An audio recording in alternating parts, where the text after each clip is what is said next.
అందరికీ నమస్కారం. స్వతంత్ర భారతదేశ చరిత్రలో, బహుశా ప్రపంచ చరిత్రలో మొట్టమొదటిసారిగా ఒక యూట్యూబర్ వల్ల ఏకంగా ఒక రాష్ట్ర ముఖ్యమంత్రి సుప్రీంకోర్టులో ప్రజలకి క్షమాపణ చెప్పాల్సి వచ్చింది. ఎవరా యూట్యూబర్? ఎందుకు ఆ క్షమాపణ? తెలుసుకుందాం. Welcome to NRF.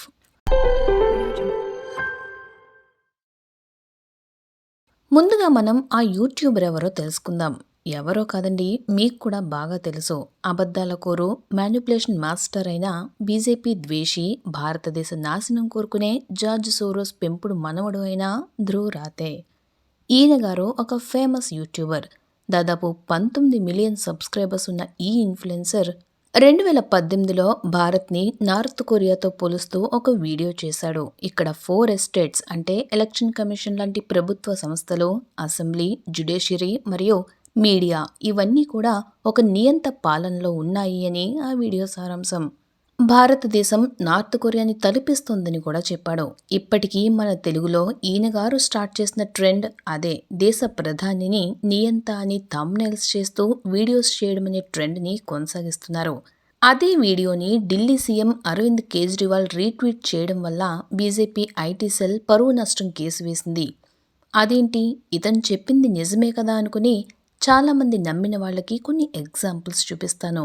Narendra Modi fitness challenge పేరుతో ఒక వీడియో చేస్తే ఆ వీడియో చేయడానికి ఏకంగా 4,300 కోట్లు ఖర్చు చేశారని ధ్రువ్ ట్వీట్ చేశాడు. కానీ నిజమేంటంటే ఆ వీడియో ఫ్రీగా షూట్ చేయడం జరిగింది. అలా ఉంటుంది మరి. ధ్రువ్ రాతి ఫ్యాక్ట్స్ అంటే అంతే. పులిహోరలో పులుండదు, ధ్రువ్ రాతి ఫ్యాక్ట్స్లో నిజాలుండవు. నెక్స్ట్ ఇంకో కళాఖండం గురించి తెలుసుకుందాం. ఇంకో ట్వీట్లో కర్ణాటక ప్రభుత్వం 200 కోట్లు కేరళకి డొనేట్ చేసిందని ట్వీట్ చేశాడు. కానీ నిజానికి కర్ణాటక ప్రభుత్వం డొనేట్ చేసింది కేవలం 10 కోట్లు మాత్రమే. భారతదేశం మతం ఆధారంగా విభజించబడలేదు అని కూడా చెప్పాడు ఈ పాకీ ప్రేమికుడు. డిసెంబర్ 9, 2019న ఒక ట్వీట్ చేశాడు. భారతదేశం మతం ప్రాతిపదికన విభజించబడలేదనేది ఆ ట్వీట్ సారాంశం.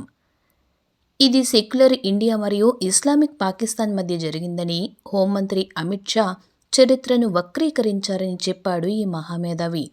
నిజాలేమిటో అందరికీ తెలుసు. అందుకే ఎడ్యుకేషన్ నెగ్లెక్ట్ చేయకూడదని అంటారు. ట్విస్ట్ ఏంటంటే ఆ ట్వీట్ని రాతే డిలీట్ కూడా చేసేశాడు. ఈజీ కదా. మీరు కూడా యూట్యూబ్లో సక్సెస్ అవ్వాలనుకుంటున్నారా? అయితే ఇంకెందుకు ఆలస్యం, వెంటనే ఒక యూట్యూబ్ ఛానల్ స్టార్ట్ చేయండి. నోటికొచ్చింది వాగండి, ఫేమస్ అవ్వండి. ఇదే ఫార్ములా తెలుగులో కూడా ఒక యూట్యూబర్ అప్లై చేశాడు. ఎవరో తెలుసా? రాజేష్ మహాసేన. నా వరకు ఇద్దరికీ పెద్ద తేడా లేదు. ఇంకొక సందర్భం చూద్దాం. ఒక శనివారం స్టాట్యూ ఆఫ్ యూనిటీని సందర్శించిన జనాలు 2,737 మంది మాత్రమే అని, దాని ద్వారా వచ్చింది కేవలం 5,05,000 మాత్రమే అని ట్వీట్ చేశాడు. కానీ ఆ తరువాత ఇండియన్ ఎక్స్ప్రెస్ న్యూస్ ఆర్టికల్లో ఆ ఒక్కరోజే 28,000 పైగా టూరిస్టులు ఆ విగ్రహాన్ని చూడ్డానికి వచ్చారని, దాని ద్వారా సుమారు 48 లక్షల పైనే ఆదాయం వచ్చిందని ప్రెస్ నోట్ రిలీజ్ చేశారు. కానీ ఇవన్నీ మనం చెప్పినా ఆ ధ్రువ్ రాతే భజన బ్యాచ్కి కనపడవు, వినపడవు. మన తెలుగులో కూడా వీడి భజన మామూలుగా లేదు. మా అన్న కుక్కని చూపించి పందన్నాడంటే అది పందే అంటారు ఆ భజన బ్యాచ్. కానీ ఫ్యాక్ట్స్ పేరుతో ఎందుకు ప్రజలకి తప్పుడు సమాచారాన్ని అందించడం? కొంచెం కూడా మనస్సాక్షి లేనేలేదు. ఇటువంటి వాడి వీడియోస్ చూపిస్తూ రీట్వీట్ చేసి ఏకంగా ఒక సీఎం సుప్రీంకోర్టులో సారీ చెప్పాల్సిన పరిస్థితి తెచ్చుకున్నారు అని మీరు అనుకోవచ్చు. కానీ ఆప్ పార్టీ మొదలు పెట్టగానే దాని భజన ధ్రువ్ రాతే స్టార్ట్ చేస్తే ధ్రువ భజన స్టార్ట్ చేశారు లెఫ్ట్ వింగ్ వాళ్ళు. అయితే ఇక్కడ అందరూ గమనించాల్సిందే ఒకటుంది.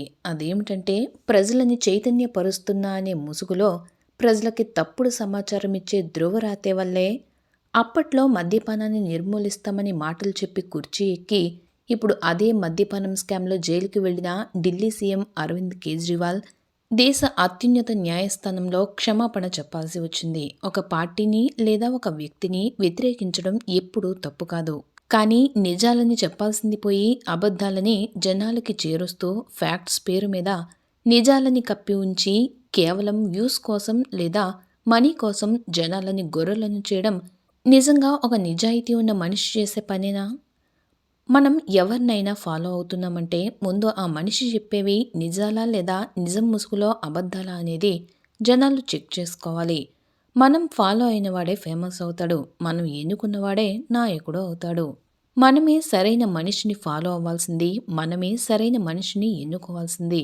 యూట్యూబ్‌లో ధ్రువ రాతేకి ఉన్న ఫాలోయింగ్ ఎవరికి లేదు. నిజమే. ఎందుకంటే నిజం నిలబడేలోపు అబద్ధం 6 ఊర్లు తిరిగి వస్తుంది అంటారు. మీరు కూడా వినే ఉంటారు. అబద్ధం చాలా ఈజీగా స్ప్రెడ్ అవుతుంది. నిజం నిలకడ మీద తెలుస్తుంది. This is it for today. Signing off your నెరేవ్.